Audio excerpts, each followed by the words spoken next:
सभी का बहुत बहुत स्वागत है और सभी को गुड आफ्टरनून। और कहीं पर ये गुड मॉर्निंग होगा और गुड इवनिंग होगा।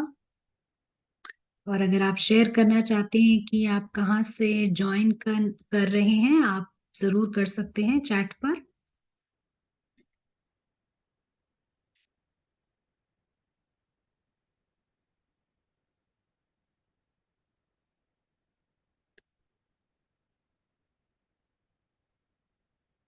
तो यहाँ पर अभी चाय का समय हो रहा है।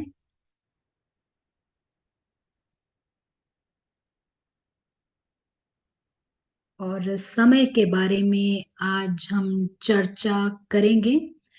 और ये एक कहावत है वुडी एलन की, जो कहते हैं अनंत काल एक भयानक लंबा समय है, विशेषकर अंत की ओर। तो यहाँ पर चैट्स पढ़े जा रहे हैं कि कोई कनाडा से ज्वाइन कर रहा है, कोई भारत से, कोई न्यूयॉर्क से, यूके से भी ज्वाइन हो रहे हैं, नेदरलैंड्स, हॉलैंड, पाकिस्तान से भी सभी ज्वाइन कर रहे हैं।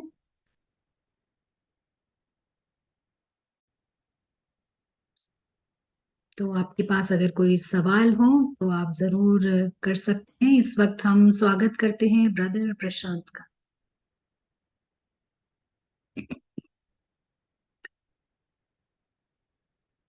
और ब्रदर प्रशांत की ओर से हेलो है और सराहना है आपके इंटरेस्ट की। और जिन लोगों ने ये बुक पढ़ी है इन सर्च ऑफ ट्रुथ, उन लोगों की ये गुजारिश थी कि साइक्लिकल टाइम के बारे में कुछ बताया जाए। ये सब्जेक्ट है जिसपे एक्सप्लेनेशन चाहिए, यानी डिटेल्स चाहिए। तो हम अभी इस सब्जेक्ट पर बात करते हैं। और ये हमारे लिए एक अपॉर्चुनिटी है कि आप यहाँ पर सवाल कर सकते हैं। तो हम इस वक्त व्हाइट बोर्ड की ओर जा रहे हैं। व्हाइट बोर्ड आपके सामने है स्क्रीन पर, और हम कुछ आइडियाज का निर्माण करेंगे यहाँ पर।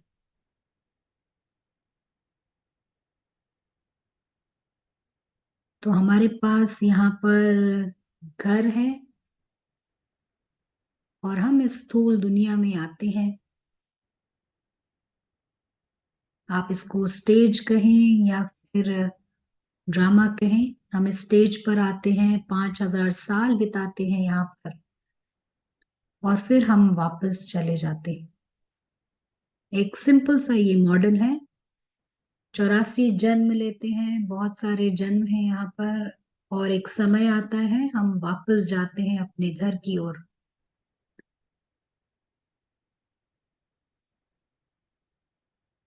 और एक बड़ा सवाल उत्पन्न होता है,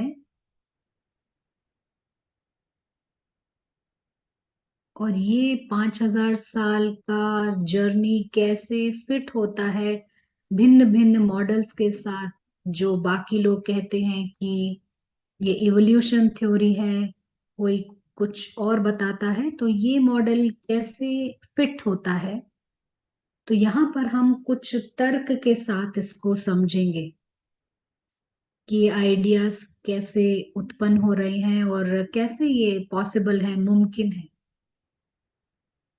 तो साइंस में ये बेसिक प्रेमिस नाम की चीज होती है, यानी एक मूल बात है।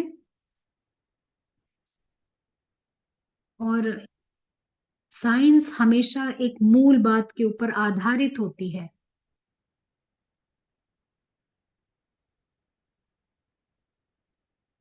तो अगर हम हरे रंग की घास देख रहे हैं, तो इसका मतलब है कि हमारे आंखें हरा रंग देख रही हैं।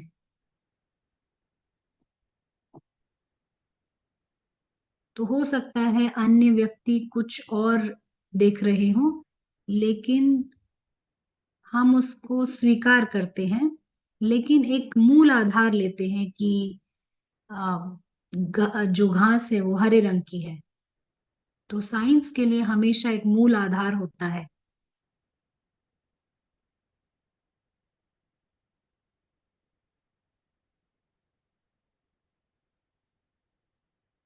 तो हमेशा एक मूल आधार होता है जिसको विरोध नहीं किया जा सकता।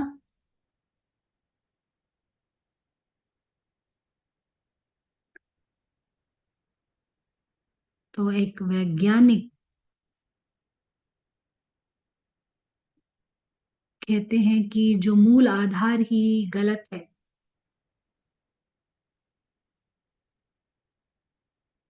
तो अगर कोई कहता है कि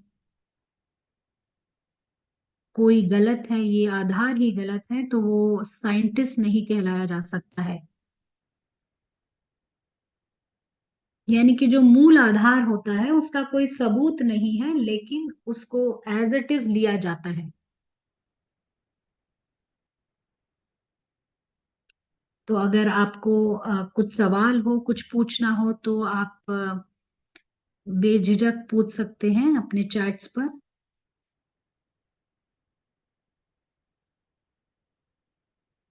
तो ये कुछ आइडियाज हैं बाबा के। बाबा कहते हैं कि हम एक फिल्म देख रहे हैं, और यही हम आज डिस्कस करने वाले हैं।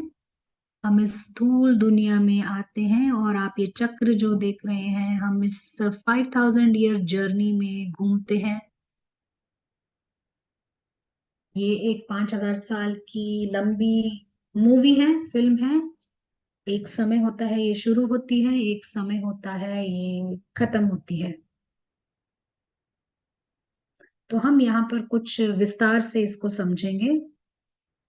तो एक समय होता है जहाँ पर सुनहरा युग होता है, प्लॉट्स चेंज होते हैं, फिर सिल्वर एज प्लॉट्स आते हैं, फिर द्वापर युग के प्लॉट्स, कॉपर एज, और फिर आयरन एज के प्लॉट्स आते हैं।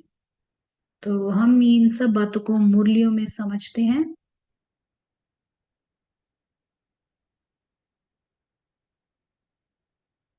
तो यहीं पर जो है साइंस जो है वो डिफरेंट है, यानी अलग तरीके की बात करती है। वो फिल्म की तरह नहीं देखती है। तो यहीं पर हमारी जीत हो सकती है कि अगर हम साइंस के लोगों को बताएं कि ये 5000 साल का साइकिल है, तो वो कहेंगे कि ये कैसे हो सकता है, ये तो बहुत ही लंबे समय का, करोड़ों साल पुराना है। और अगर हम उनको एक्सप्लेन करेंगे उनके शब्दों में, तो वो हम उनको प्रूव नहीं कर पाएंगे। तो ये जो मूल आधार है उनका, वही अलग है। तो हम जो कहते हैं कि ये मूल आधार हमारे मॉडल का है, कि ये फिल्म है, तो वो मानेंगे नहीं। तो कोई भी मॉडल सही कहा जाता है जब वो ज्यादा से ज्यादा चीजों को वो समझा सकता है। जैसे कि मान लीजिए एक ग्रेविटी का लॉ है।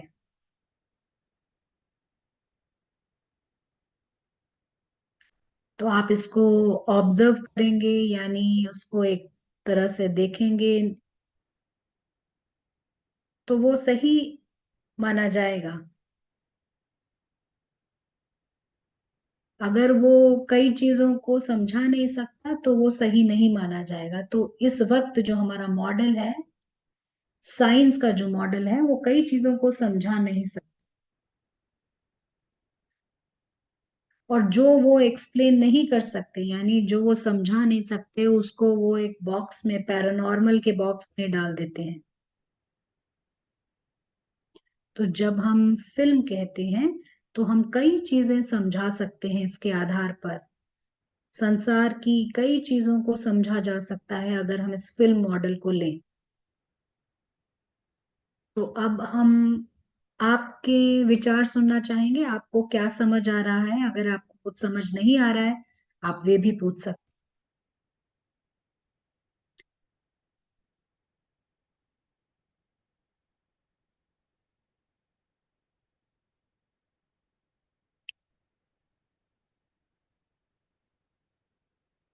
तो यहाँ पर एक सवाल है कि हमारे पास जो अब तक मॉडल है कि हम लोग बंदरों से उत्पन्न हुए हैं, तो अब क्या वो बंदर लोग ह्यूमंस बनना बंद कर दिए, ये सवाल है। तो इस वक्त हम इन सवालों में अभी नहीं जाएंगे।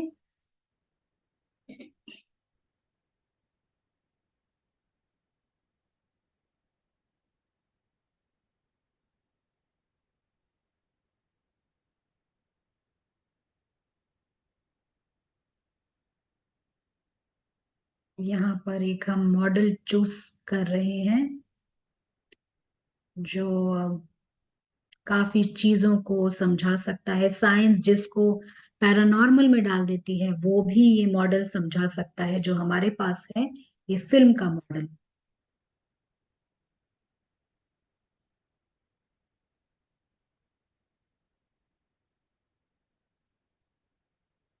तो हम अभी आगे बढ़ते हैं और आशा करते हैं अब तक आपको जो समझाया गया है सब समझ आया होगा।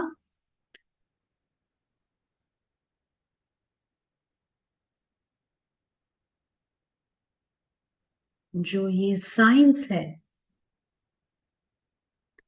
और रिलीजन है यानी धर्म, ये सब रचना के बारे में समझते हैं, समझना चाहते हैं। और उनके मन में ये सवाल रहता है कि ये कहाँ से आई ये रचना। जो ये फिलॉसफी है, शास्त्रवाद है, ये भी समझना चाहता है कि ये रचना कैसे आई। पर जो बॉटम लाइन है, यानी जो अंततः जो सार निकलता है, अगर आप उनसे पूछें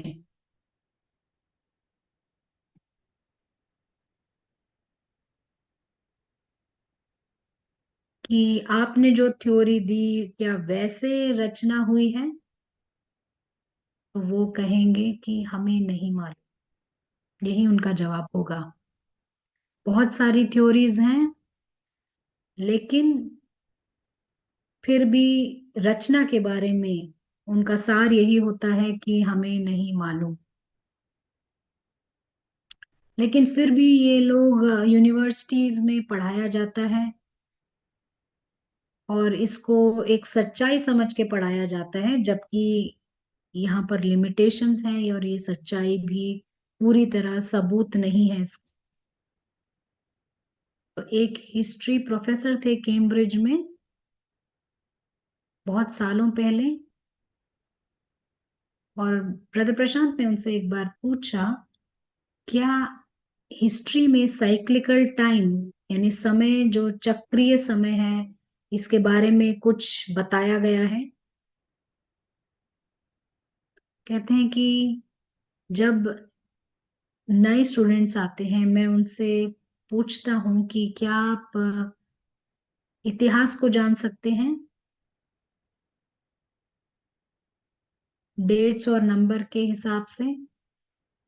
तो वे कहते हैं कि हम कभी भी इतिहास को नहीं जान सकते, क्योंकि जो हम पढ़ते हैं वो केवल कहानियां और थ्योरीज हैं, लेकिन सच में हम नहीं जान सकते इतिहास के बारे में, ऐसा ये हिस्ट्री के प्रोफेसर कहते हैं।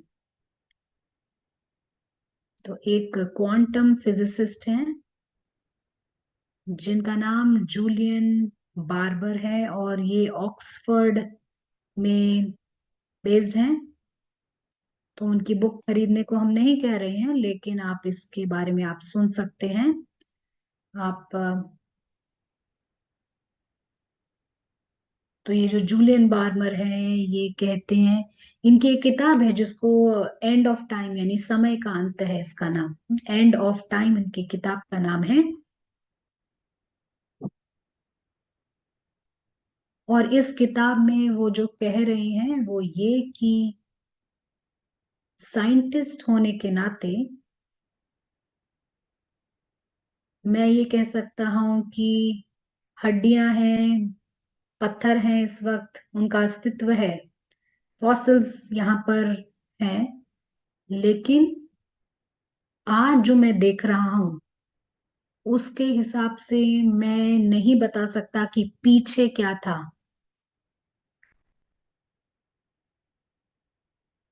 तो ये प्रोजेक्शन है, सत्य हो सकता है, नहीं भी हो सकता है। तो यही कहते हैं, वर्तमान को देखकर मैं भूतकाल के बारे में नहीं बता सकता। तो आज मुझे दिख रहा है कि यहाँ फॉसिल्स हैं, बोन्स हैं, यहाँ पर पत्थर हैं, लेकिन मैं केवल एक अनुमान लगा रहा हूँ। ये मेरा केवल एक विश्वास है, अनुमान है। कोई जरूरी नहीं है कि पीछे ऐसा कुछ रहा हो। और उनके हिसाब से सारा इतिहास जो है उसको हम आ, बिल्कुल ही रॉन्ग करार कर सकते हैं, गलत करार कर सकते हैं। क्योंकि क्वांटम फिजिक्स नामक जो एक फील्ड है वहां पर भी आ, हमारे पास एटॉमिक पार्टिकल्स के बारे में बताया जाता है। और उस किताब में काफी सारे समीकरण हैं, इक्वेशंस हैं, मैथमेटिक्स है। लेकिन वो ये भी बताते हैं कि ये स्थूल दुनिया में जो उसके प्रिंसिपल्स यानी धारणाएं लगती हैं,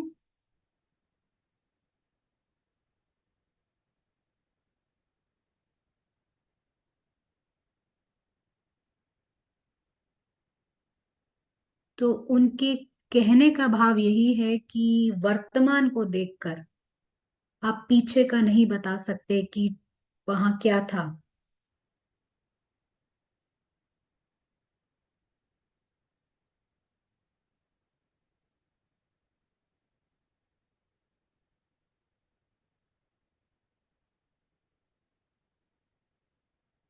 तो इस वक्त कुछ सवाल लिए जा रहे हैं, हम इंतजार कर रहे हैं उसके जवाब का।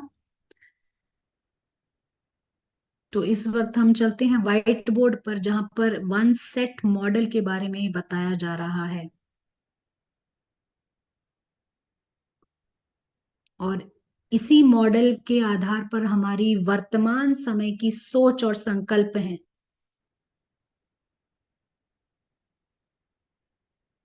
तो यहाँ पर एक नोटबुक है, मान लीजिए, और यही नोटबुक हमने कल भी देखी थी, और कल भी हम इसी को देखेंगे। हो सकता है कल ये थोड़ी रफ हो जाए या पेपर्स गुम हो जाएं, लेकिन है सेम नोटबुक। तो इस वन सेट मॉडल में एक समय पर यहाँ पर मैटर था, और इसी मैटर से सितारे बने, और ये सारा पृथ्वी का कण कण तैयार हुआ, और ह्यूमन बींग्स तैयार हुए, और ब्रेन तैयार हुआ, और वे बात करने लगे।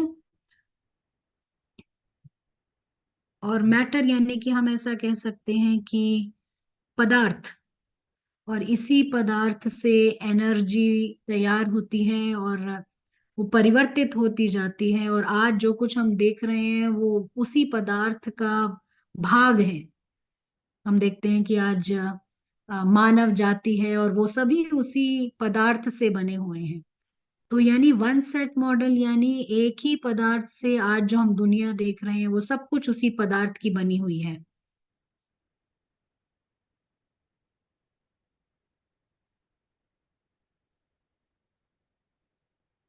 तो अगर आपको हिंदी अनुवाद में भी कोई सवाल हो तो आप जरूर टाइप कीजिए चैट पर, ताकि आपको इसका विस्तार हम दे सकें।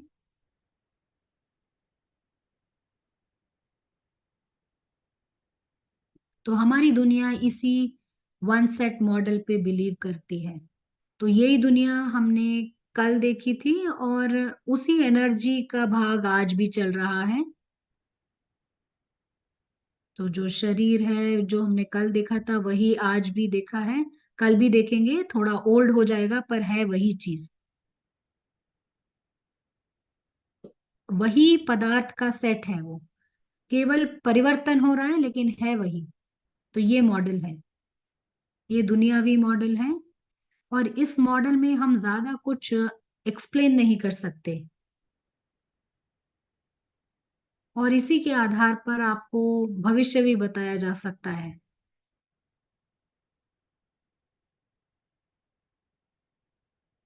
और इसी के आधार पर हर तरह के प्रयोग कर रहे हैं।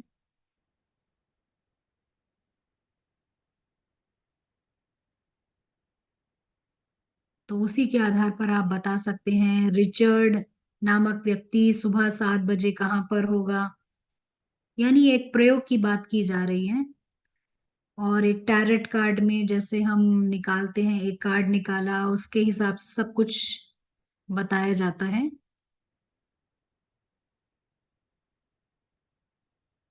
तो इस तरीके के प्रयोग किए जाते हैं, एक्सपेरिमेंट्स किए जाते हैं। तो लोगों को स्वप्न भी आते हैं, आगे क्या होने वाला है ड्रीम्स के बारे में, और एग्जैक्ट डिटेल्स के साथ में।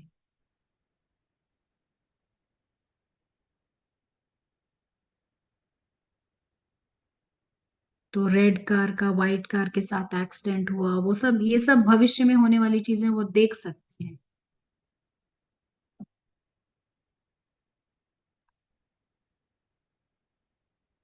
तो वो किसी तरह का ये समीकरण है कहते हैं, यानी परम्यूटेशन कॉम्बिनेशन है, जिस तरह से वो बताते हैं।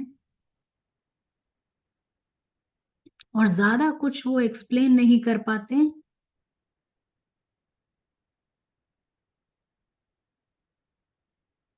तो ये वन सेट मॉडल ज्यादा कई चीजों के बारे में नहीं बता सकते।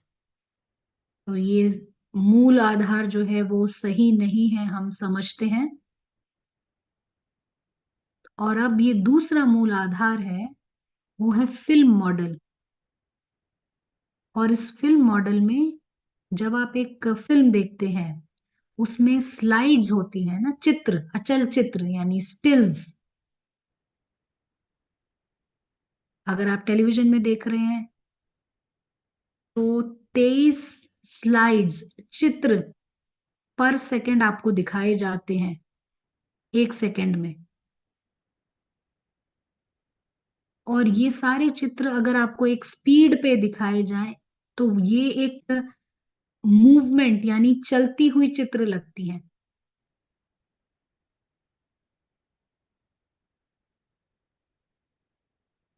है वो अलग अलग स्लाइड्स, अलग अलग चित्र हैं।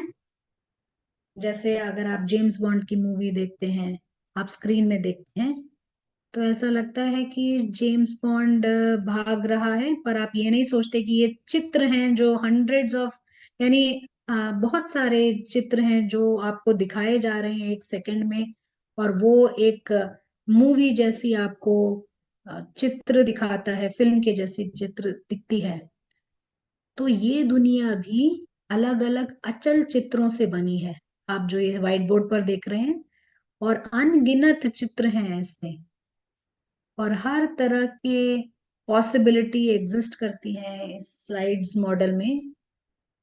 और हर स्लाइड के बीच में जो अंतर है बड़ा ही बारीक होता है।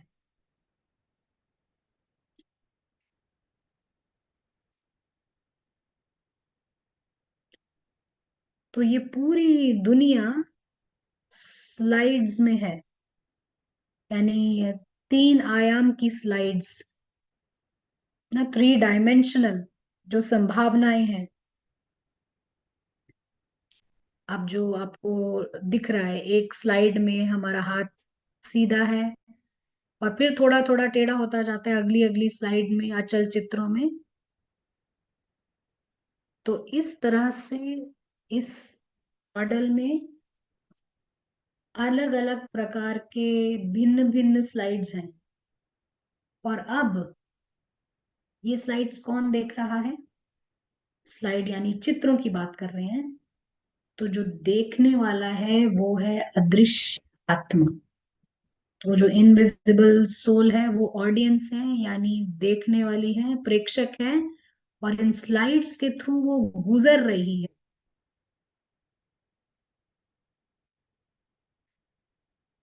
और क्योंकि उन स्लाइड्स से गुजर रही है तो वो देख रही है। चाहे वो सामने देखे चाहे खुद उस स्लाइड से गुजरे, ये देखना ही हुआ। और क्योंकि वो देख रही है तो वो अनुभव भी कर रही है। तो ये एक फिल्म की तरह उसे निरंतरता देती है, यानी कंटिन्यूटी।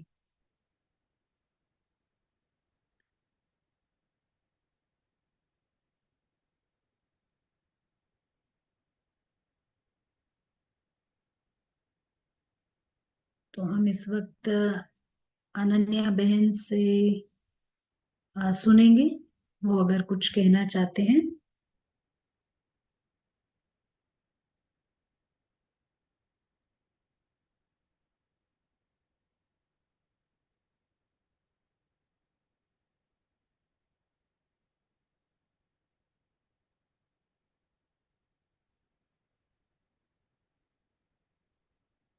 तो यहाँ पर कुछ चैट पर मैसेज आया है कि ये देजावु फिनोमेना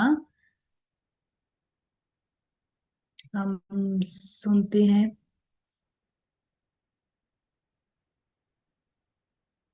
और भी कई फिनोमेना हमें सुनने को मिलते हैं, इसके बारे में अभी एक्सप्लेनेशन नहीं है, लेकिन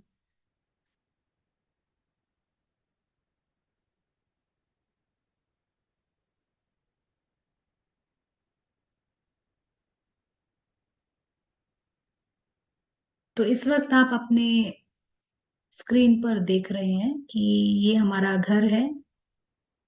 और यहाँ पर हम सब रहते हैं।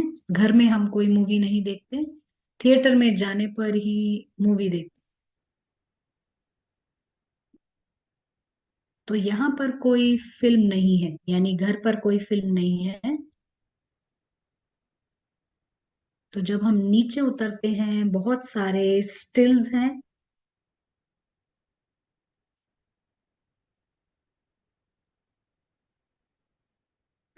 तो जैसे कि वो स्लाइड्स होती हैं, यानी अचल चित्र। अनगिनत अचल चित्र हैं जहां पर हर तरह की संभावनाएं हैं इन स्टिल्स में। तो अब यात्रा शुरू होती है। आत्मा सुप्रीम घर से उतरती है और स्थूल दुनिया में आती है। आप देख रहे हैं व्हाइट बोर्ड पर जर्नी शुरू होती है और अनुभव शुरू होते हैं। और क्या हो रहा है कि वो अलग अलग तरह के अचल चित्रों को अनुभव कर रही है। और एक समय आता है, वो एक पॉइंट पर पहुंचती है।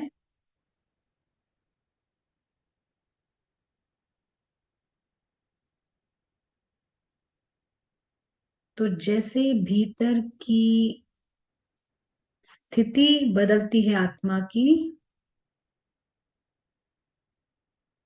तो पहले जो था वो पूरा आत्माभिमानी स्थिति में था। अब पूरा 100% आत्माभिमानी नहीं है, ये अभिमान आ जाता है। तो देह अभिमान स्टार्ट होता है, फॉल्स आइडेंटिफिकेशन स्टार्ट होती है। आप देख रहे हैं चित्र में रावण की डिपार्टमेंट शुरू हो जाती है यहाँ पर।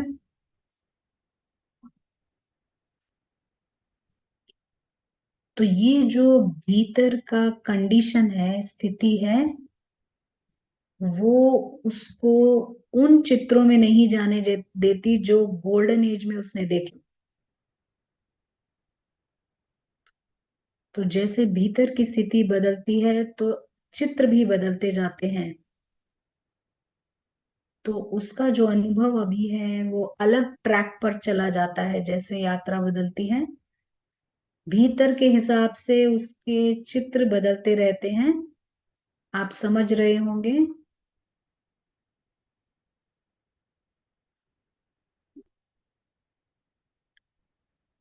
तो चित्रों में अचानक से चित्र बदलते हैं जैसे, तो ये एक स्थिति आती है जब अचानक से फिल्म की ट्रैक चेंज हो जाती है। जैसे आप जेम्स बॉन्ड देख रहे हैं बहुत समय तक और अगली चित्र में जेम्स बॉन्ड है ही नहीं, तो ये इस तरीके का है। तो यहाँ पर भी ऐसा ही कुछ होता है। आप एक ट्रैक पर चल रहे होते हैं स्वर्णिम युग और सिल्वर एज में, त्रेता युग में, और सडनली ट्रैक थोड़ी चेंज हो जाती है, मूवी की चित्रों की ट्रैक चेंज होती है अपनी भीतर की स्थिति के हिसाब से, और आप एक अलग ट्रैक पे चलते हैं। तो मूवी जो है निरंतर चल रही है लेकिन थोड़ी ट्रैक बदलती है।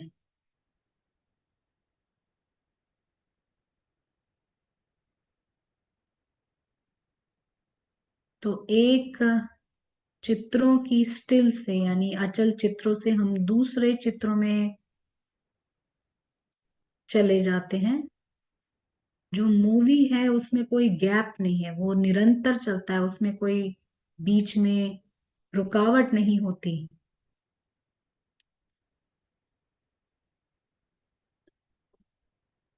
तो सिल्वर एज, त्रेता युग के अंत में जो संगम होता है, तो यहाँ पर कुछ ऐसा ही होता है। और फिर जो कलयुग के अंत में जो संगम होता है वहां पर भी कुछ ऐसा ही होता है, ट्रैक हमारी चेंज हो जाती है।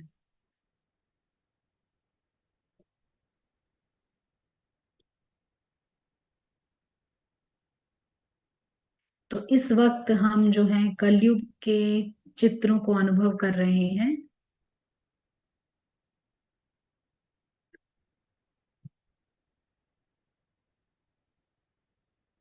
और भीतर से आत्मा तमो प्रधानता और देह अभिमान की ओर जाती है। और इस तरह के भीतर की स्थिति के लिए जो अगली चित्र की सीन होती है वो है विनाश की। और ऐसे चित्र होते हैं जहां पर कोई भी वास नहीं करता, यानी कि वहां कोई भी नहीं रहता है, जिसे कहते हैं अनइनहेबिटेबल, वहां कोई रहता नहीं है। और क्योंकि उन चित्रों में कोई रह नहीं सकता, तो वो फोर्स करता है, यानी वो उन आत्माओं को ऊपर जाने पर मजबूर करता है, यानी अपने विजडम द्वारा ऊपर जाने पर वो मजबूर होते हैं, क्योंकि उन चित्रों में कोई और रह नहीं सकता। तो इस वक्त जो हम देख रहे हैं, तो आत्माएं जो अनुभव करती हैं वो अलग अलग स्लाइड्स को अनुभव कर रही हैं। तो आप लोग कुछ कहना चाहते हैं, बात करना चाहते हैं, कुछ पूछना चाहते हैं, आप जरूर पूछिए, चैट आपके लिए ओपन है।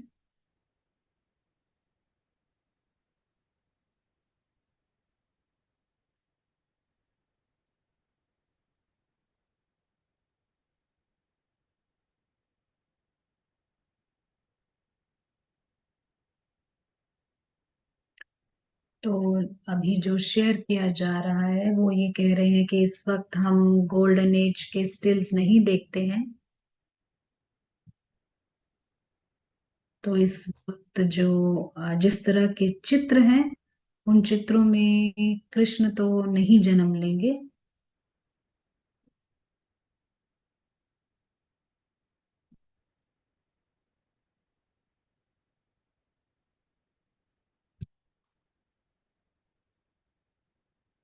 तो अगर आपके पास कोई और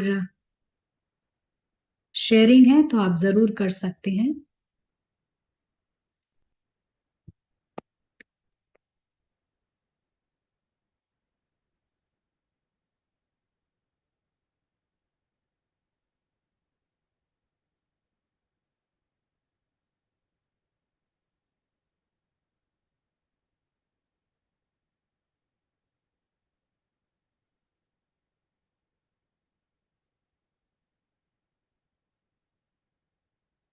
तो हम अभी कुछ सुनेंगे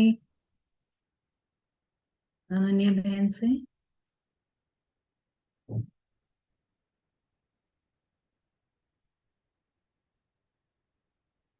हम इंतजार कर रही हैं आवाज में आने का, अनन्या बहन का। और अगर कोई सवाल है उनके पास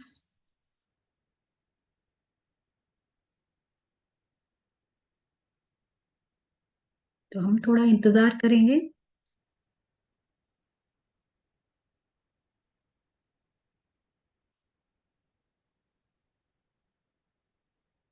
तो एक सवाल है कि हमें घर क्यों जाना है, हम परिवर्तन भी तो हो सकते हैं डायरेक्टली गोल्डन साइड स्लाइड्स में। तो जवाब है कि जैसे हम कोई फिल्म देखते हैं, थिएटर में जाते हैं और हम वापस आते हैं, हमेशा हम थिएटर में नहीं रहना चाहते हैं। तो घर जो है हमारी दुनिया होती है, फिल्म हमारी दुनिया नहीं होती है।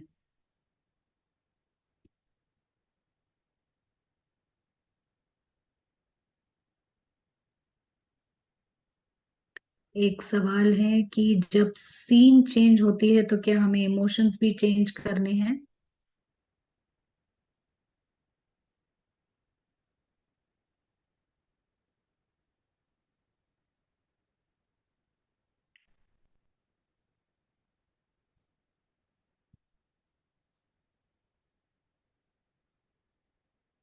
तो ये हमारे हाथ में नहीं है।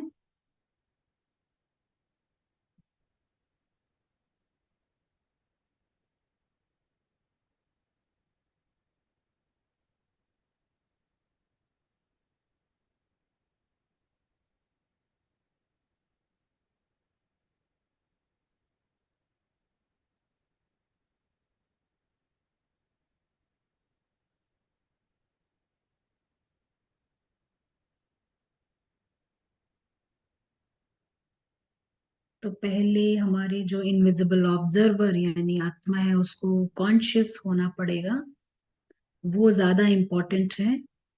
इमोशंस चेंज करना ये हमारे हाथ में नहीं है। एक और सवाल है, क्या रावण भी इस ड्रामा का पार्ट है। तो जवाब है कि फिल्म जो है बहुत ही न्यूट्रल है। तो वहां पर ड्रैगन्स आएंगे,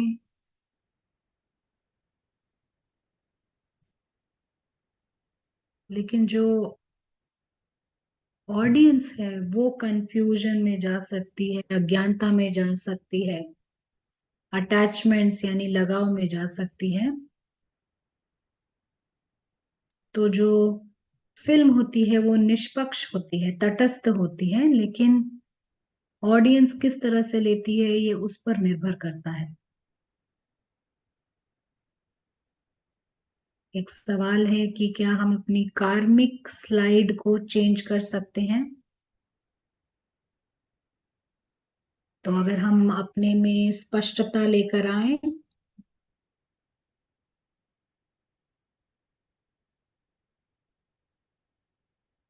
और हम समझे कि हम अदृश्य आत्मा है और ये एक मूवी चल रही है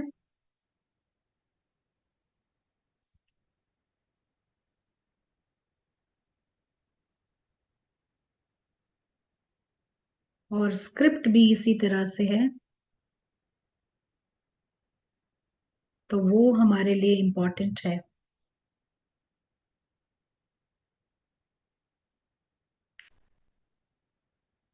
जो आत्मा है वो इस मूवी को देख रही है, जागृत हो सकती है, कंफ्यूजन में भी हो सकती।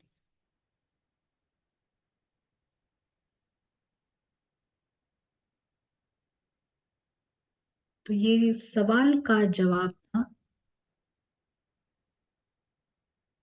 तो ये फिल्म कब बनाई गई, इसका जवाब है कि ये फिल्म शाश्वत है, जो हमेशा से थी और रहेगी। और जो ऑडियंस है, देखने वाली आत्माएं हैं, वो भी शाश्वत हैं। लेकिन हर अनुभव शुरू होता है और खत्म होता है। जो पदार्थ है वो भी शाश्वत है, लेकिन केवल जो आत्माओं का अनुभव है वो स्टार्ट और एंड होता है। हर स्लाइड भी, हर अचल चित्र भी एटर्नल है, उसका आदि है और अंत है, केवल अनुभव का आदि और अंत है।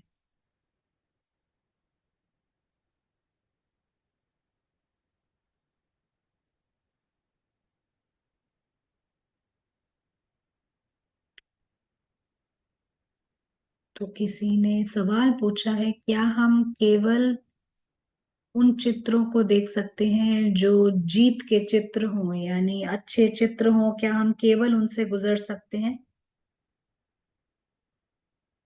तो जवाब है कि हर साइड, हर चित्र वंडरफुल है, केवल हमारी वृत्ति को सही होना चाहिए। तो हमारे को भीतर के लेवल पर जीत पानी है।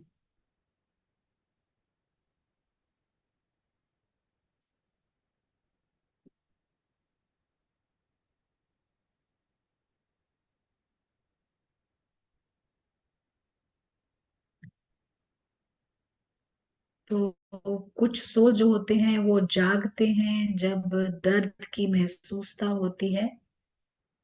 कई सोल जागते नहीं हैं, केवल पेन से जागते हैं।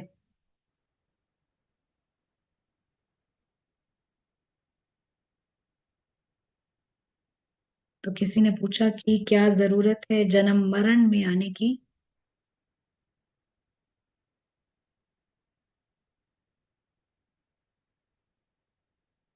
तो एक शास्त्रवाद कहते हैं कि कुछ आत्माएं यहाँ नहीं आती हैं। बाबा नहीं कहते, लेकिन कुछ फिलोसफर्स कहते हैं वो हमेशा घर में रहते हैं। तो वो कभी सवाल नहीं करते कि ये केवल एक हास्यजनक वे में कहा जा रहा है, लेकिन सब नीचे आते हैं, ये सत्य है। जो बाबा कहते हैं वो यही कि हर आत्मा, जब आप साउंड और एक्शन में आते हैं तभी आपको अपने अस्तित्व का पता चलेगा।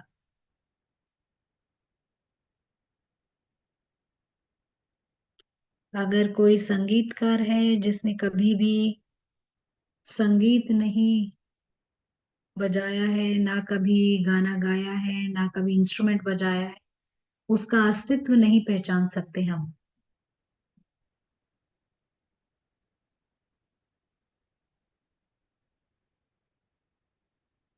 तो हर कोई यहाँ पर बहुत अच्छा परफॉर्मर है, अभिनय करने वाला है। तो सभी नीचे उतरते हैं, सभी के पास टैलेंट है और वो सब नीचे उतर के आते हैं और अनुभव करते हैं। तो जब वो नीचे आएंगे तभी वो देख पाएंगे उनके पास क्या क्या टैलेंट्स हैं। हर मूवी में उनका एक पार्ट होता है।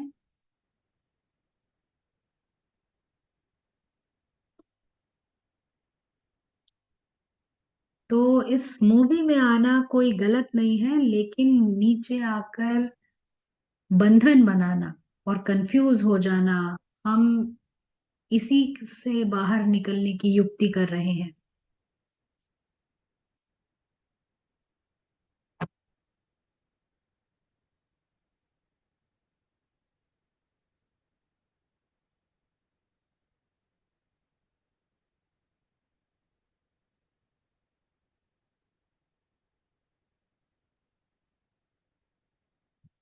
तो सबसे इम्पोर्टेंट चीज ये है कि हमें पहले फ्री होना है, यानी स्वतंत्र होना है, वो सबसे इम्पोर्टेंट चीज है।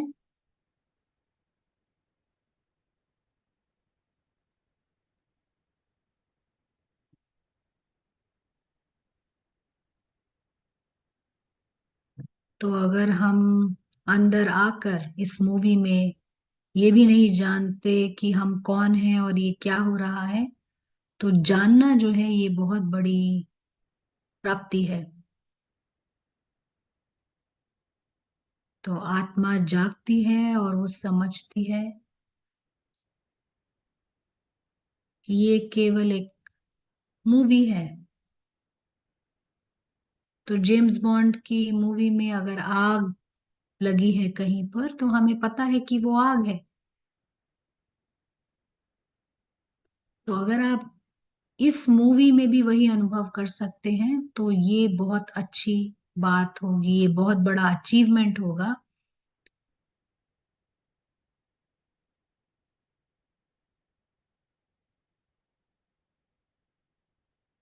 तो इस समय अगर आप देख सकते हैं कि ये आग है, तो ये फिल्म चल रही है, तो हमारे को उस स्तर पर अपने आप को लेकर जाना है।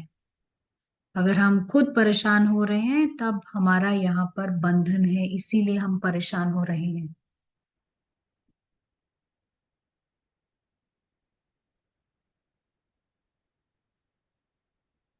अगर ये फिल्म फिक्स्ड है तो रावण के बारे में क्यों हमें परेशान होना है, ये सवाल है। और हमें क्यों सफर करना है, यानी परेशान होना है।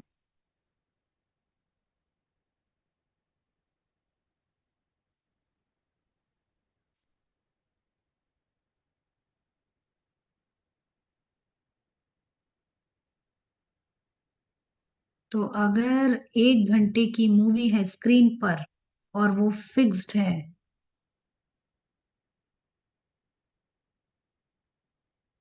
तो अगर ऑडियंस कंफ्यूज्ड है या एंजॉय कर रही है, वो फिल्म का भाग नहीं है, वो फिक्स्ड नहीं है। अगर कोई चिल्ला रहा है उस मूवी को देखकर, तो उसकी माँ को समझाना है कि ये केवल एक फिल्म है, हमें इसके बारे में चिंता करने की जरूरत नहीं है। तो स्पष्टता क्रिएट करनी है ताकि वो बेकार में परेशान और दुख ना उठाए। तो ऑडियंस का एटीट्यूड वही मायने रखता है, मूवी जो है वो फिक्स्ड है।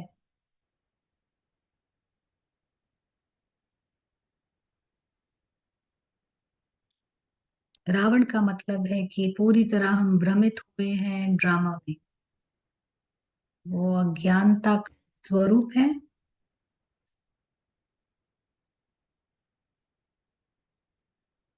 तो अगर आपके पास स्पष्टता है तो आप इस पूरी फिल्म को एंजॉय कर सकते हैं।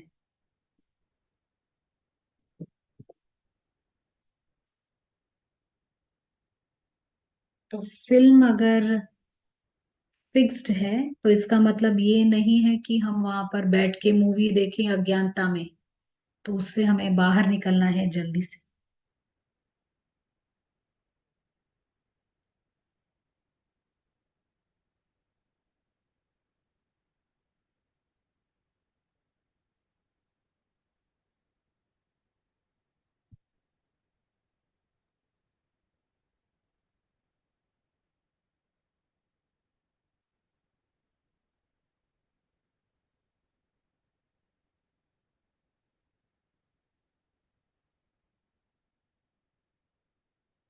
तो यहाँ पर हमें बताया जा रहा है कि हम यहाँ 5,000 साल के ड्रामा में हैं।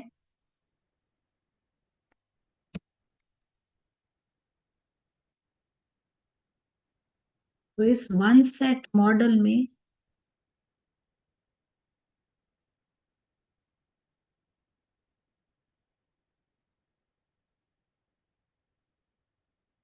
इस वन सेट मॉडल में कहा जाता है हम बहुत साल यानी 13 बिलियन ईयर्स, 1300 करोड़ से भी ज्यादा समय से है।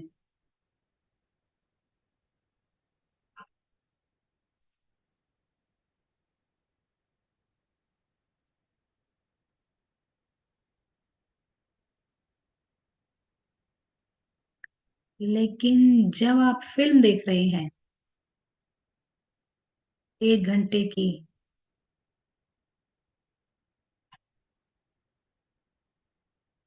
तो यहाँ पर थिएटर है, स्क्रीन पे आप दिखा रहे हैं कि ये थिएटर है, आप मूवी देख रहे हैं। और फिल्म में ये फिल्म 1 घंटे की है, और इस 1 घंटे में आप देखते हैं स्क्रीन पर लोग हैं जो 80 साल के हैं, और जो घर हैं 100 साल पुराने घर हैं।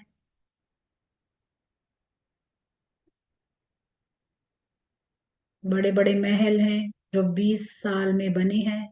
लेकिन मूवी जो है, फिल्म जो है, 1 घंटे की है।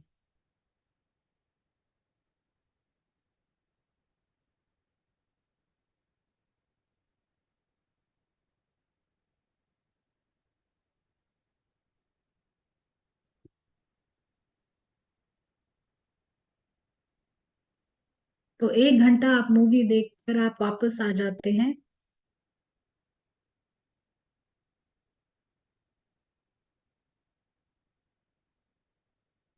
लेकिन अगर आप दूसरी तरह से फिल्म देख रहे हैं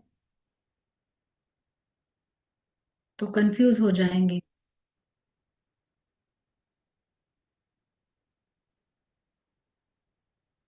तो यहाँ पर एक एग्जाम्पल, उदाहरण दिया जा रहा है कि 1672 में ऑक्सफोर्ड यूनिवर्सिटी में, विश्वविद्यालय में, ऑक्सफोर्ड सिटी शहर में आप एक फिल्म दिखा रहे हैं,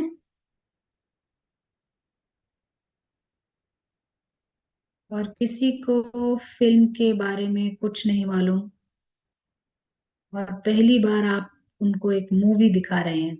1672 साल में जेम्स बॉन्ड की मूवी दिखा रहे हैं आप, और लोग देख रहे हैं अलग अलग रंगों में, और उनको बहुत मजा आ रहा है, मनोरंजन लग रहा है। और जब ये फिल्म चल रही है तो दो प्रोफेसर्स थिएटर में आते हैं, और वो भी देख रहे हैं इस फिल्म को। और आधे घंटे बाद आप उनको पूछें,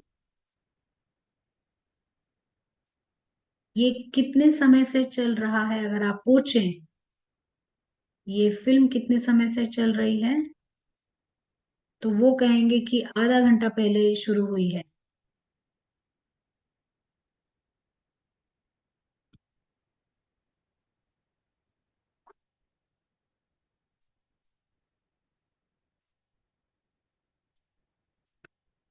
तो कोई एक प्रोफेसर कहेगा ये फिल्म 80 साल पुरानी है।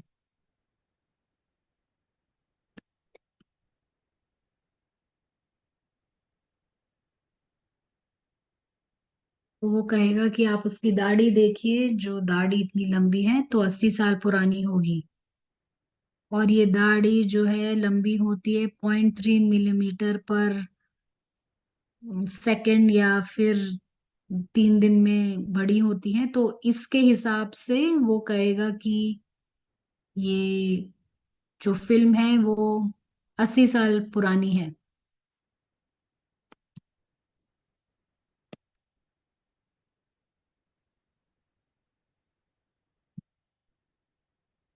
तो क्या गलत है इसमें, आप बता सकते हैं?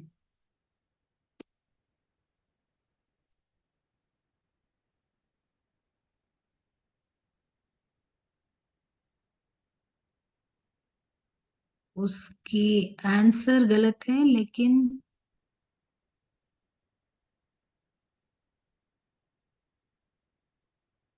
कैलकुलेशन गलत है। तो आप बता सकते हैं कि क्या गड़बड़ है इस चीज में?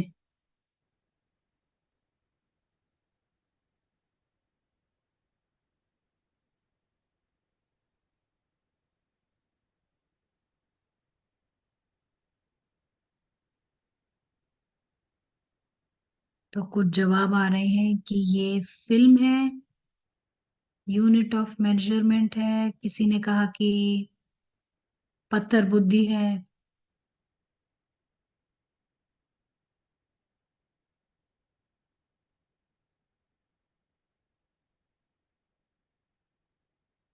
तो जवाब है कि वो वन सेट मॉडल पे काम कर रहा है।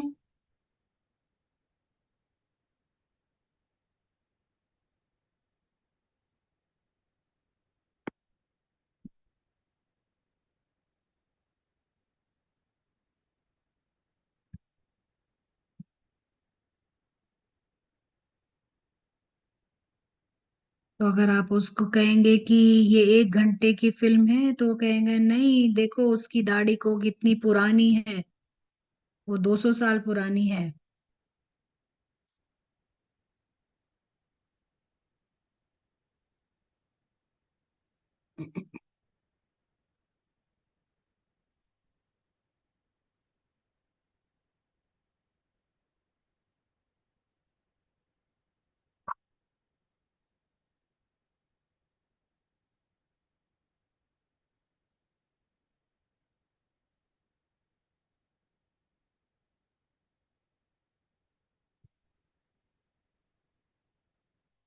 ये सब कुछ वन सेट मॉडल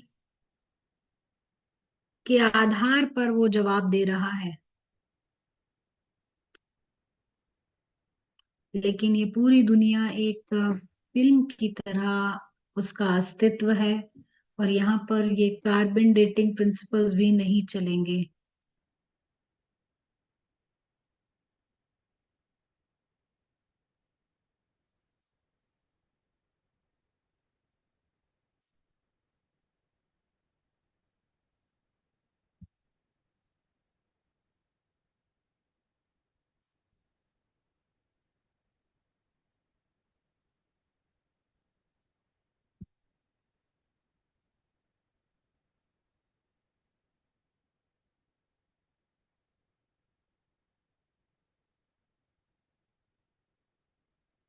तो फिल्म में कुछ भी मुमकिन होता है।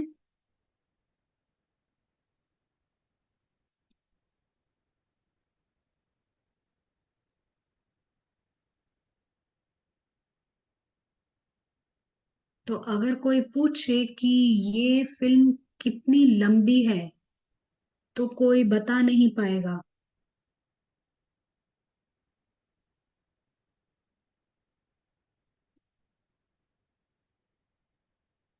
हम केवल अपने वर्तमान के अनुभवों को बता सकते हैं, केवल जो प्रोड्यूसर डायरेक्टर है वही बता सकता है कि ये मूवी कितनी पुरानी है।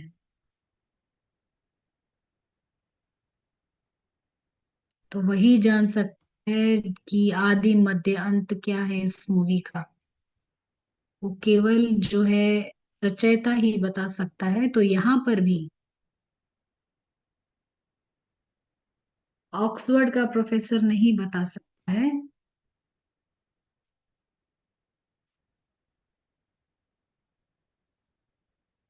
कम से कम कैम्ब्रिज के प्रोफेसर्स कहते हैं कि हम बता नहीं सकते, ये स्वीकार करते हैं।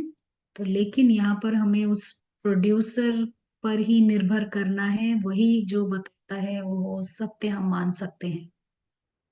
क्योंकि जो एक्टर हैं वो केवल अपने वर्तमान को देखते हैं और अपने इस दुनिया, इस जीवन के अनुभव को ही समझ सकते हैं। लेकिन प्रोड्यूसर बता सकता है कि ये फिल्म का मॉडल है और कितने समय की ये फिल्म है।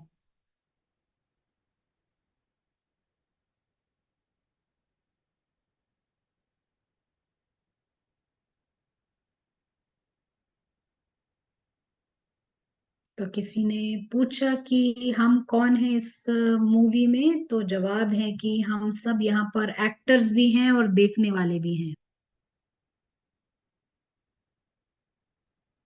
तो सोल जो है वो प्रेक्षक है। एक्टिंग जरूर करता है लेकिन वो पहले वो प्रेक्षक है, यानी ऑब्जर्वर है।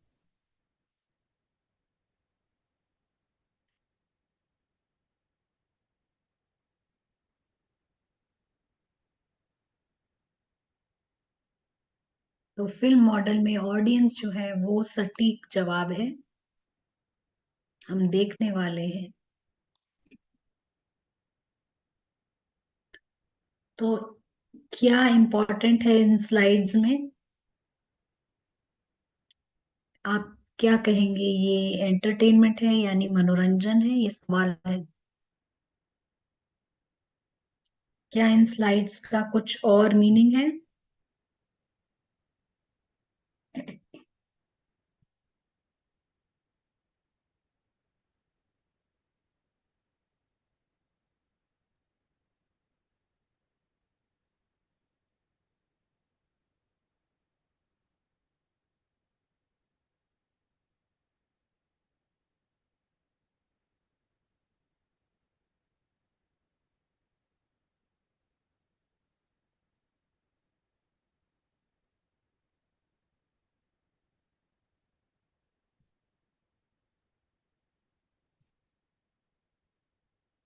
तो यहाँ पर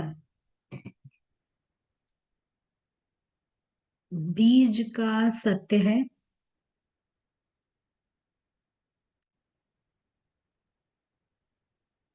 और फिर उस बीज का पूरा एक्सप्रेशन रिच ट्री है, रिच परफॉर्मेंस है। यानी कि उस बीज रूप, यानी बीज के स्तर पर जो कुछ है उसका विस्तार दिखाई पड़ता है इस ड्रामा में, जो बहुत ही अद्भुत है, जहाँ पर टेक्नोलॉजी है, जहाँ पर टैलेंट है, ये जूम कॉल भी।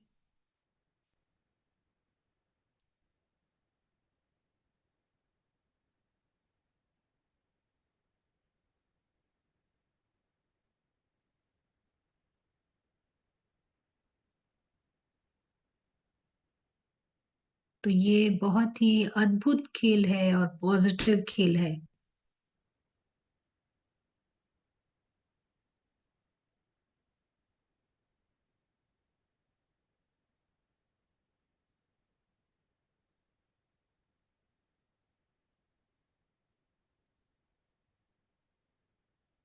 तो हम इस अद्भुतता को देखते हैं, यानी कि हर आत्मा जो है इस ड्रामा में आती है और खूब विस्तार से उसका अभिनय होता है और बहुत ही खूबसूरती के साथ होता है। हम इस रिचनेस को देखते हैं।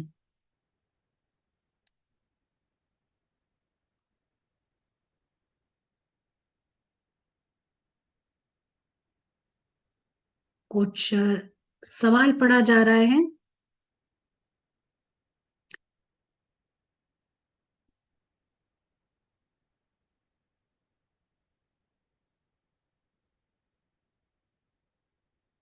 एक मिनट के लिए आपको यहाँ पर गैप रहेगा।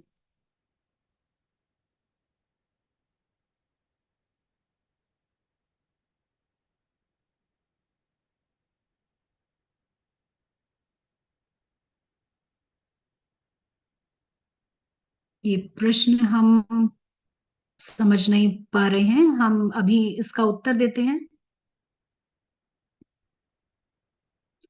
जो सवाल है कि ये फिल्म कई बार मनोरंजन नहीं लगता है, लेकिन बहुत ही कष्टदायी लगता है, और भीतर से एक्टर को लगता है कि ये फिल्म फिनिश हो जाए।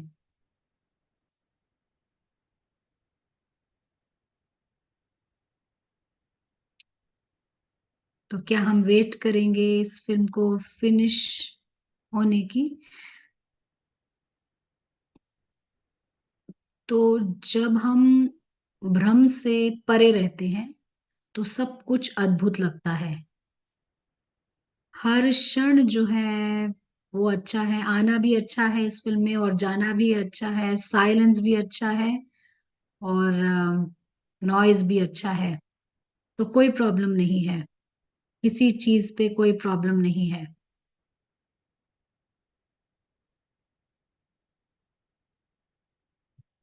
लेकिन जब बंधन में आते हैं, हमारी वृत्तियां परिवर्तित हो जाती है, और हमें कुछ अच्छा लगता है, कुछ बुरा लगता है,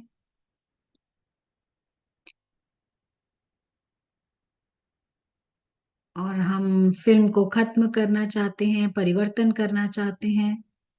तो जो जवाब है वो यही कि हमें केवल अपनी वृत्ति का परिवर्तन करना है, कंफ्यूजन से बाहर निकलना है।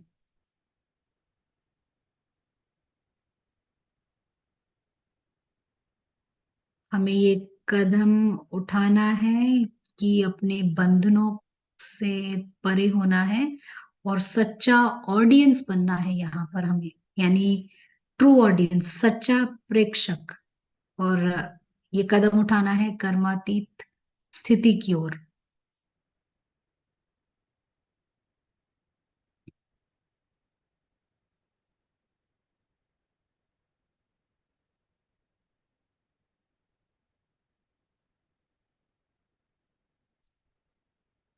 तो क्या हम अगले कल्प में भी सेम पार्ट ही प्ले करेंगे?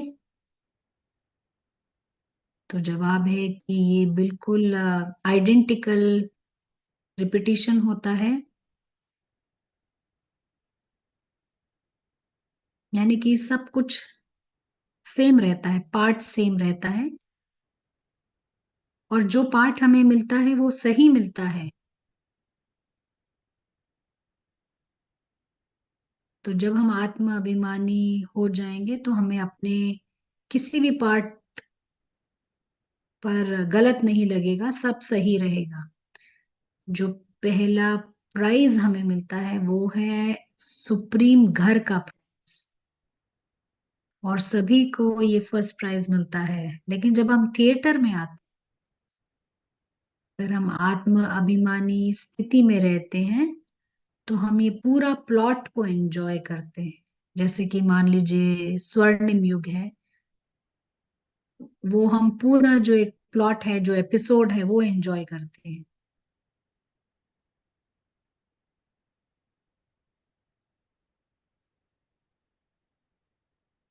तो हम अपने बारे में बात नहीं करते उस समय कि मुझे वहां होना चाहिए, लेकिन हम ये पूरी जो मूवी को एज सच एंजॉय करते हैं। आयरन एज यानी कलयुग में हम सब इतना कंफ्यूज हो जाते हैं कि हमें ऐसे सवाल उठते हैं। ड्रामा कंटिन्यू होता है, बहुत रिच ड्रामा है, लेकिन हमें पूरा प्लॉट नजर नहीं आता है। हम मैं मेरेपन में फंसे रहते हैं।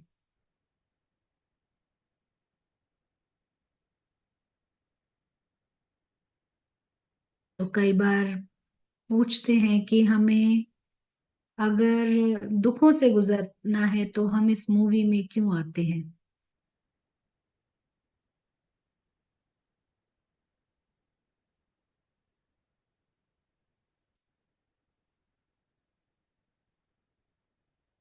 तो यहाँ पर जो पोजीशनिंग है, हम प्लेयर्स हैं, खिलाड़ी हैं। और कोई भी खिलाड़ी जो होता है वो घर चाहता है, और वो एक फील्ड भी चाहता है, यानी एक मैदान भी चाहता है जहां पर वो खेले। लेकिन अगर आपके पास केवल घर हो, खेलने की जगह ना हो, तो वो श्रेष्ठ नहीं हो। उसे एक मैदान चाहिए जहां पर वो खेल खेल सके। तो यहाँ पर भी हमें घर चाहिए, और खेल का मैदान जहां पर हम खुद को एक्सपीरियंस कर सकें और एक्सप्रेस कर सकें।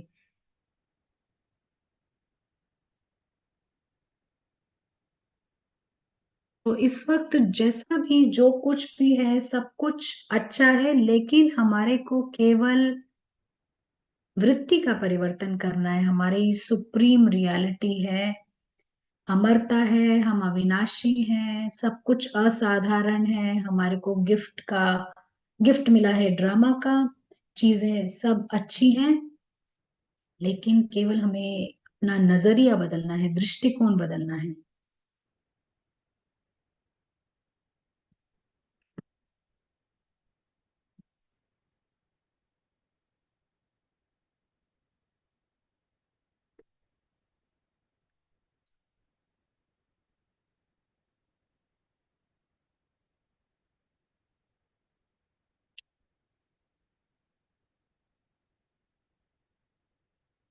तो कई बार ड्रामा में सिग्नल्स आती हैं, संकेत आते हैं, जिसका मतलब है हमें बदलना है, हमें थोड़ा सा पीछे हटना है, और अदृश्य ऑडियंस बन जाना है, प्रेक्षक बनना है। और यही की एक खेल है। हमें जीरो बनना है ड्रामा के स्तर पर, यानी सब कुछ छोड़ते चले जाना है, लेट गो करना है।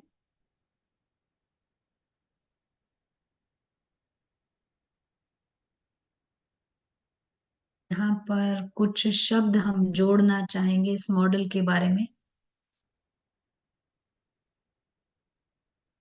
तो ये जो मिरेकल्स यानी जो चमत्कार हैं, वो कैसे होते हैं।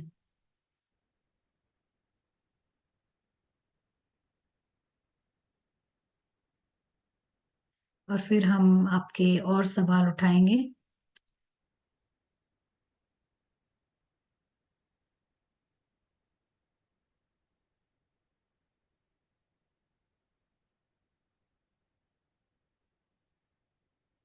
तो अगर वो मॉडल अच्छा माना जाता है जो कई चीजों को एक्सप्लेन कर सकता, हमने ऐसा कहा था आपसे कुछ समय पहले।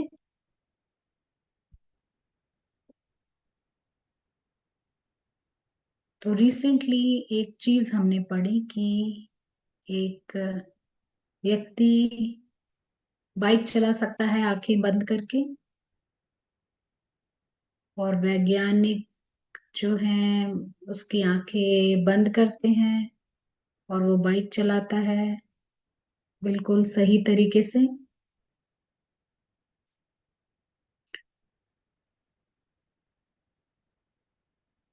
और जो उसके पीछे अगर कुछ लिखा हो वो भी पढ़ सकता है।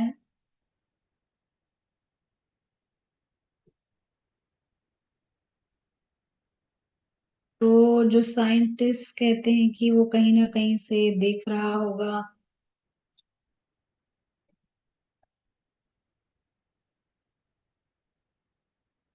तो लेकिन वो स्वीकार नहीं करते कि ऐसा कुछ हो सकता है। तो इस हमारा जो उसका एक्सप्लेनेशन है, हम जो बताते हैं वो ये कि उसने ये समझा है कि कैसे हम शरीर से बाहर निकल सकते हैं, यानी अशरीरी हो सकते हैं। तो कई लोगों को अशरीरीपन का आभास होता है रैंडमली। तो कई लोग बाहर निकल सकते हैं आउट ऑफ बॉडी जिसको हम बोलते हैं, तो वही यहाँ पर वही चीज हो रही है। और फ्यूचर कैसे देखा जा सकता है अभी हम वो समझेंगे। तो कुछ सोल्स होते हैं वो शायद ड्रामा से बाहर निकल के देख सकते हैं, यानी शरीर छोड़ सकते हैं, और शरीर छोड़ना नहीं लेकिन आउट ऑफ बॉडी जा सकते हैं, और टाइम लाइन यानी समय से परे जा सकते हैं, फास्ट फॉरवर्ड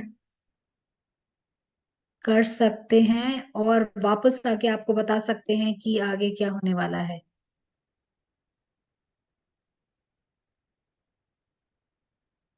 नोस्ट्राडामस जो है उन्होंने 500 साल पहले क्या होने वाला है वो भी देखकर बताया है। बहुत सारे इवेंट्स उन्होंने बताए हैं, यानी 500 लोग अटैक करेंगे पैलेस ऑफ टाइल्स को, और ऐसा ही हुआ था। तो वो देख सकते हैं और वापस आ सकते हैं।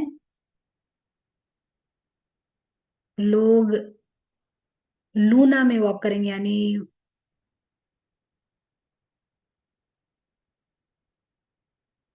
यानी कि चांद पर वो देखकर बता सकते थे। तो ये एक प्रक्रिया है। अब चमत्कार कैसे होते हैं हम इस बात पर आते हैं। तो साइंटिस्ट लोग कहेंगे कि ऐसा नहीं होता है, कोई चमत्कार नाम की चीज नहीं होती है, लेकिन अभी हम उसको समझेंगे कि चमत्कार कैसे होते हैं।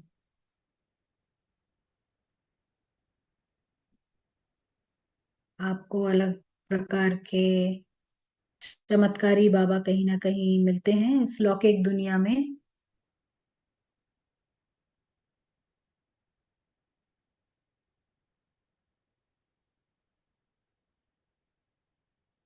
तो यहाँ पर हमने इस ट्रैक को देखा, आत्मा की जर्नी को। तो हम सभी जो हैं एक ही ट्रैक में पास कर रहे हैं। अगर कोई सपना देख रहा है तो वो दूसरे अचल चित्रों में चला जाता है। कोई ट्रांस में जाता है, ट्रांस एक्सपीरियंस में जाता है, तो वो दूसरे अचल चित्रों में चले जाते हैं। वो चले भी जाते हैं तो वापस खिंच जाते हैं मेन ट्रैक पर, जहां पर 800 करोड़ आत्माएं ट्रैवल कर रही हैं, जिसे हम कहते हैं साइकिक ग्रेविटी।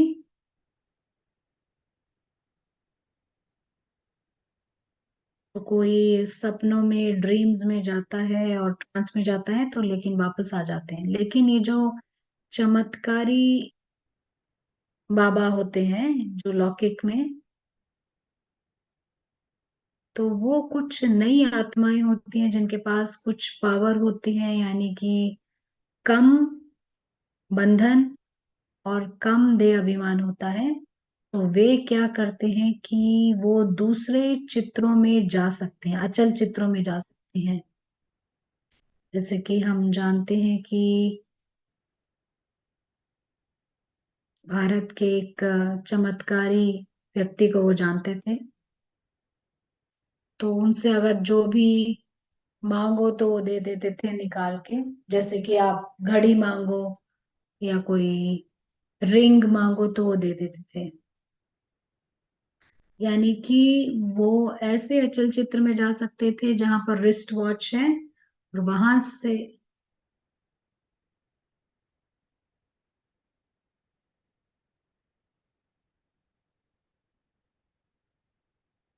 तो कई लोग जा सकते हैं ऐसे अचल चित्रों में।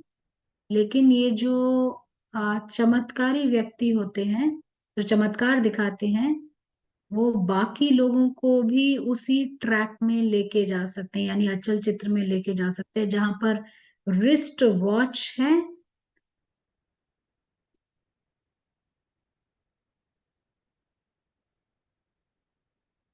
और इसी तरह ये चमत्कार होता है।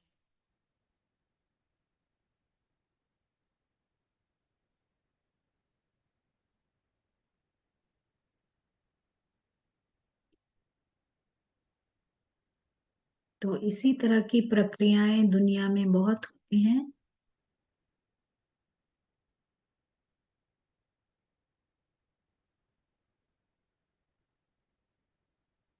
तो दूसरे सोल्स को भी इन्फ्लुएंस कर देते हैं, जैसे कि वो ड्राइवर की सीट पर हो, यानी वो नए सोल होने के कारण बाकी लोगों को भी उन चित्रों में ले जाकर वापस ला सकते हैं। हम समझते हैं आपको ये समझ आ रहा होगा, लेकिन अगर आप के पास कोई सवाल है तो आप टाइप कर सकते हैं।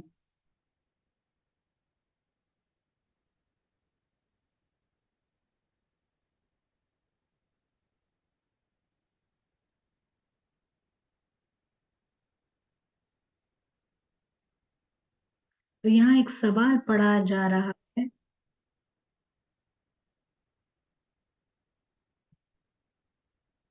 एक व्यक्ति था जो बाबा मिलन में गया लेकिन बाबा को पहचान नहीं सका। क्या वो आत्माभिमानी था?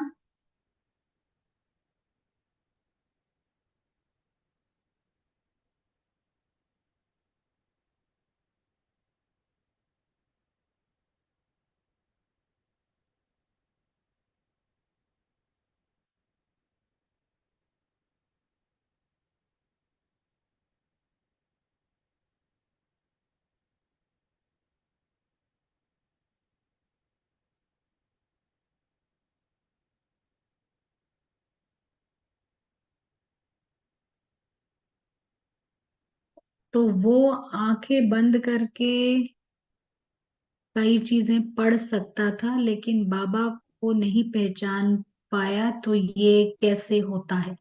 ये सवाल है, आपको स्पष्ट हुआ होगा। तो बाबा को पहचानना एक अलग खेल है। उसके लिए बॉडीलेस या आउट ऑफ बॉडी होने की जरूरत नहीं है। ये सब नए सोल्स होते हैं जिनको ऐसे एक्सपीरियंसेस मिलते हैं।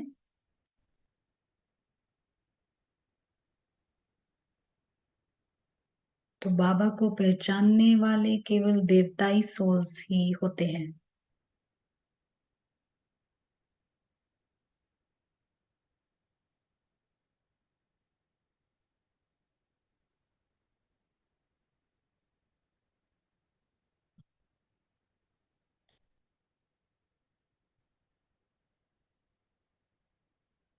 तो जो भी पुरानी आत्माएं हैं वही बाबा को पहचानती हैं, क्योंकि वो इस ड्रामा से बाहर निकलना चाहती हैं।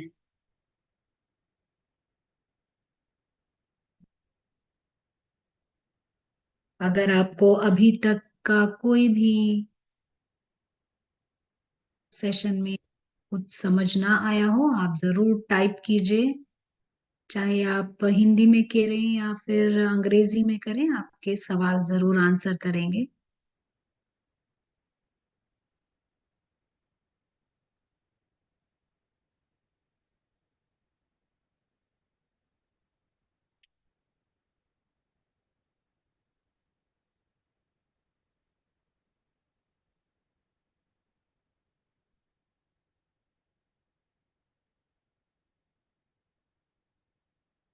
या पास्ट लाइफ रिग्रेशन प्रैक्टिस की पीछे के भूतकाल की स्लाइड्स में जाने का तरीका है।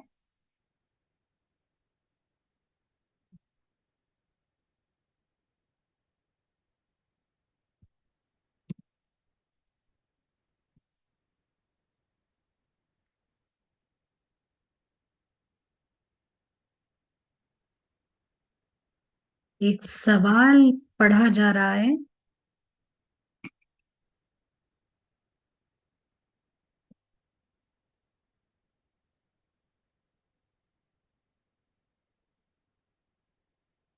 तो क्या ब्राह्मण लोग ड्राइवर की सीट में हैं, ये सवाल है।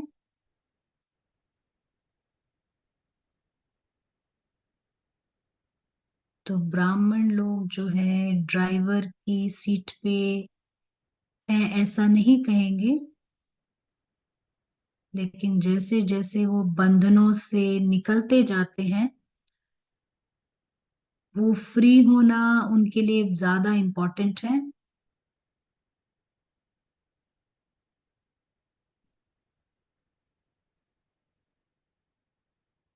तब वो ड्राइवर की सीट पर माने जाएंगे और वो सबसे बड़ा परिवर्तन लेकर आते हैं। वो अनेकों आत्माओं को घर लेकर जाते हैं और इसीलिए वो गोल्डन एज के अचल चित्रों में आते हैं।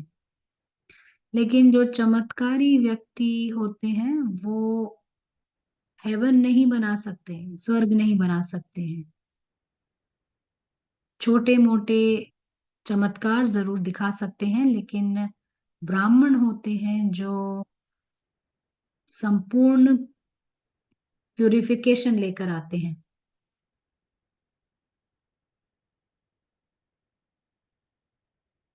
और सच्चे रूप से परिवर्तन करते हैं इस दुनिया का, यानी जीरो बनते हैं इस स्टोरी के कनेक्शन में।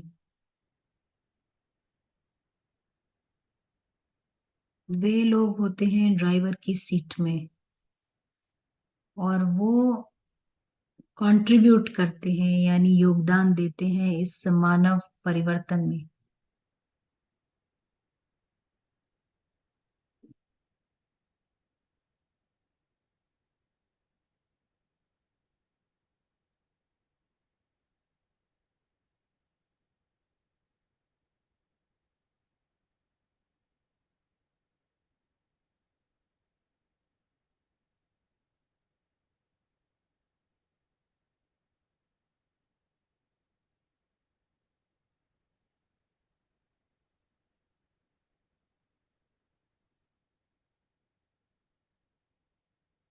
तो यहाँ हम एक सवाल को समझ रहे हैं।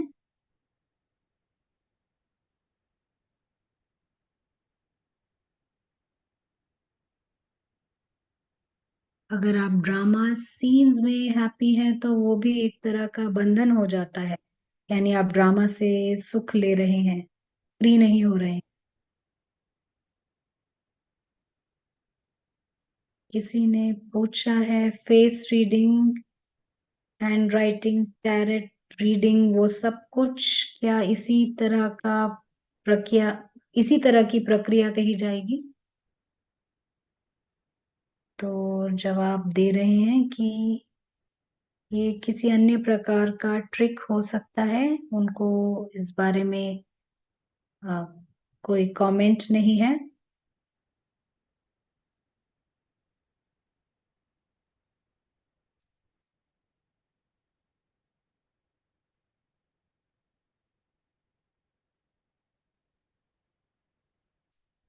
किसी ने सवाल किया है कि मधुबन को आप कैसे देखते हैं इस फिल्म के कॉन्टेक्स्ट में, उसका क्या महत्व है? तो मधुबन जो है फिल्म का भाग है।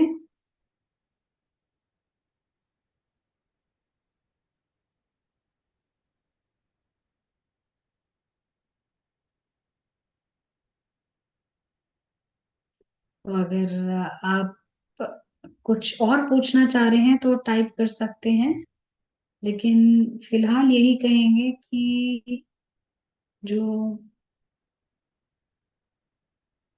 सच्चा मधुबन है वो यही कि हर ब्राह्मण जब सच्चा प्रयत्न करता है वही सच्चा मधुबन है। यानी कि जब आप परिवर्तन करने लायक पुरुषार्थ करते हैं, ही सच्चा मधुबन कहेंगे।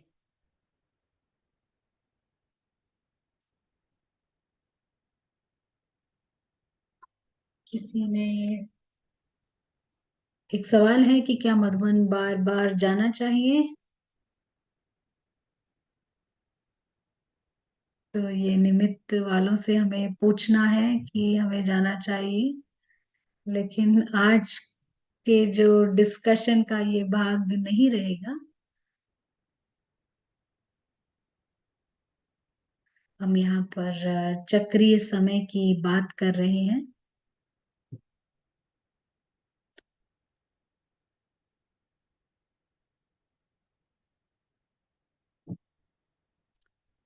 तो क्या हम आउट ऑफ बॉडी एक्सपीरियंस यहाँ राजयोग में भी करते हैं? तो जवाब है नहीं, क्योंकि वो जागृत नहीं होते हैं। वो केवल अपने आप को अलग करते हैं शरीर से। यानी और कई बार वो लोग कई बार घबराते भी हैं ऐसे अनुभवों से। वो अपने शरीर को दूर से देख सकते हैं, लेकिन हमारी प्रैक्टिस आत्माभिमानी बनने की। हमारे को अ, शरीर से अलग नहीं होना है, लेकिन आत्माभिमानी बनना है। यानी कि जो आत्मा समझ रही है कि मैं शरीर हूं, उसको ये समझना है कि वो इस शरीर को चला रही है, वो ड्राइवर है। तो आत्मा जो है अपने आप शरीर समझ रही है, यानी कार समझ रही है। वो इस शरीर से बिल्कुल स्वतंत्र है। वो शरीर में रहते हुए शरीर से अलग है।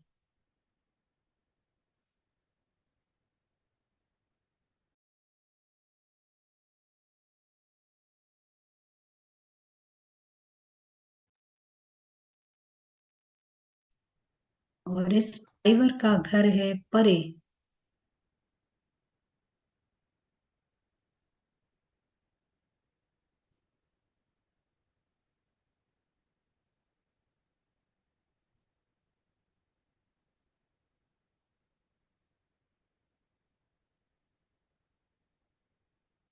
तो ये सूक्ष्म वतन कैसे फिट होता है इस मॉडल में? तो सूक्ष्म वतन को हम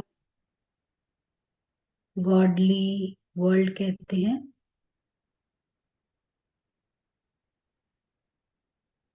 हम इसको अपने मेडिटेशंस में भी इंक्लूड करते हैं। हम केवल कलयुग को अवॉइड करते हैं, क्योंकि कलयुग जो है वो रावण का फील्ड है, यानी रावण के कर्म का मैदान है। इसीलिए हम उसको अवॉइड करते हैं। और वो यहाँ दावा कर सकता है रावण किसी भी प्रकार का, लेकिन सोल वर्ल्ड में रावण रीच नहीं कर सकता, सूक्ष्म वतन में भी वो नहीं पहुंच सकता।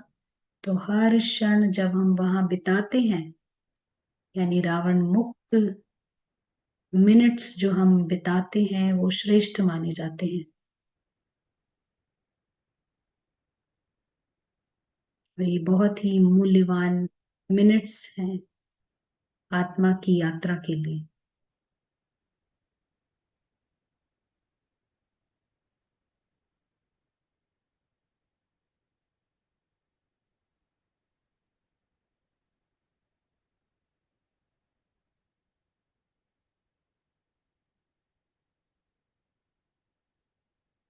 तो हम समाप्ति की ओर हैं।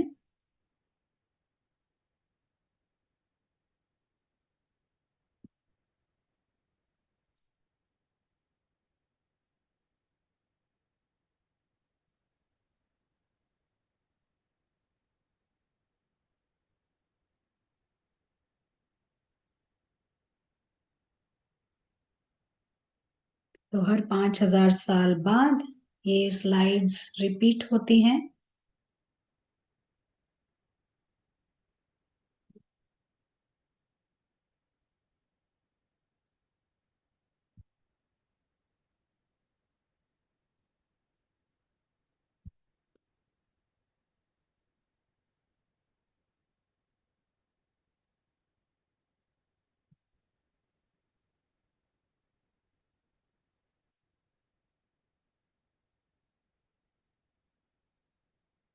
सूक्ष्म वतन के बारे में कुछ सवाल हैं, लेकिन ये सूक्ष्म वतन जो है वो घर नहीं है, ये विजन्स की दुनिया है।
तो यहाँ पर हम कह रहे हैं कि फिल्म फिक्स्ड है।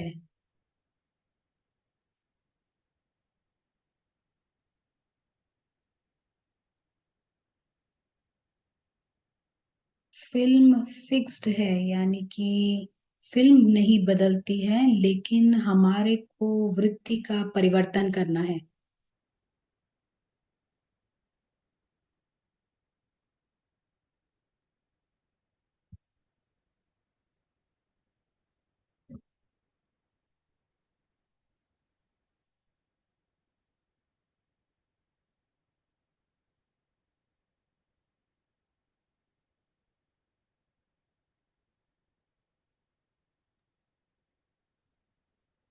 शुक्रिया।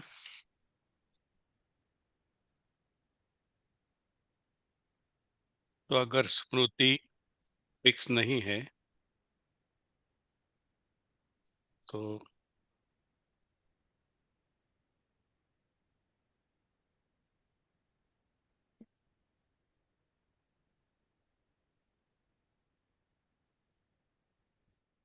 क्या हर कल्प में जैसे वो एक परफेक्शन अचीव करता है।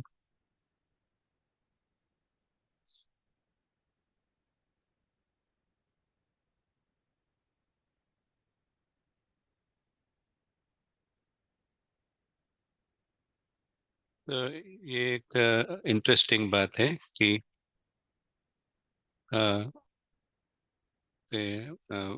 रिकॉर्डिंग फिर से देखेंगे तो और अच्छा पता चलेगा।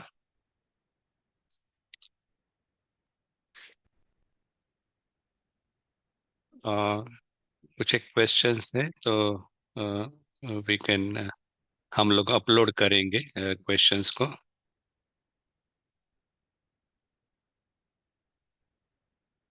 तो सभी का जो इंटरेस्ट था वो अप्रिशिएट कर रहा हूँ।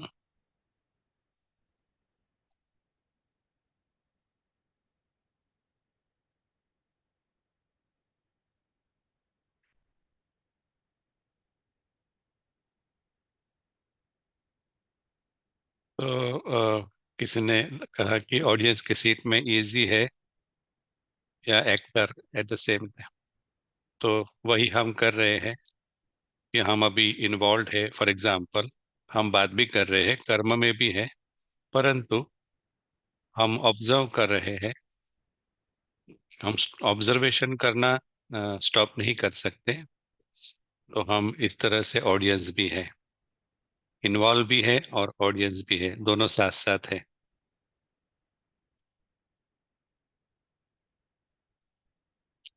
तो फिल्म की जो एनालॉजी है,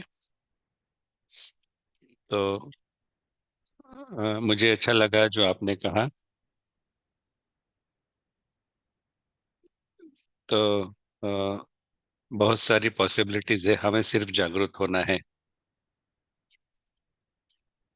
तो तो सब कुछ फेयर है, परंतु हमें जागरूक होकर इसको समझना है, अनुभव करना है। तो सभी का शुक्रिया इंटरेक्शंस के लिए। तो हम इंग्लिश रिकॉर्डिंग की लिंक हमने चैट पर रखी है। तो हिंदी टीम, हम हिंदी का भी, हिंदी हम शेयर करेंगे, संजीवनी टीम शेयर करेगी। तो अ, अभी आपका जो प्रयोग है उसको एंजॉय कीजिए। ओम शांति। सभी का शुक्रिया, थैंक यू।